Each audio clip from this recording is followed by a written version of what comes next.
Chapter 8, Illustrations. What are illustrations? Illustrations are examples that are used to clarify general statements. An example of an illustration is, "It doesn't pay to fight City Hall. For example, my friend Josie." They are used to make abstract ideas easier to understand. They are used in writing to make the topic clear, and they add clarity and flavor to your writing. Selecting appropriate examples.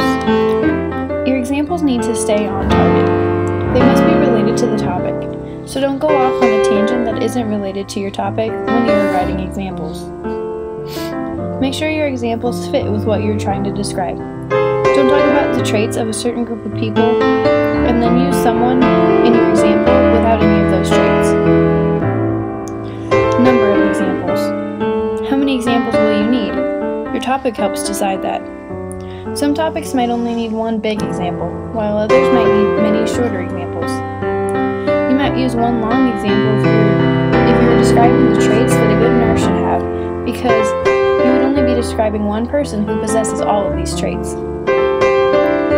If you are showing how parents have raised their children more permissively in the last 50 years, you would use several examples from different time periods over the last 50 years to show the changes over time.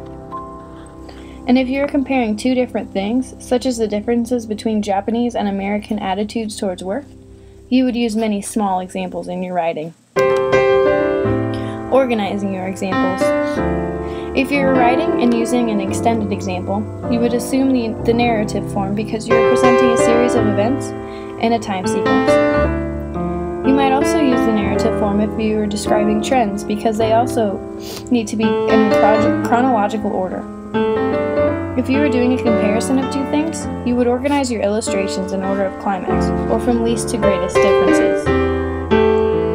With some topics, any arrangement will work. Like if you were talking about how Americans use different precautions to ward off heart attacks. If you have many examples, it may be best to organize the examples into different categories, then arrange those categories into an understandable order. Ethical issues. When using illustrations, you need to be sure that you are not being prejudiced. You need to be sure that your examples are truthful and not slanted one way to deceive the reader. Don't stereotype an individual or group, hurt anyone's reputation, or use illustrations that could have harmful consequences or promote undesirable behavior. Writing an illustration.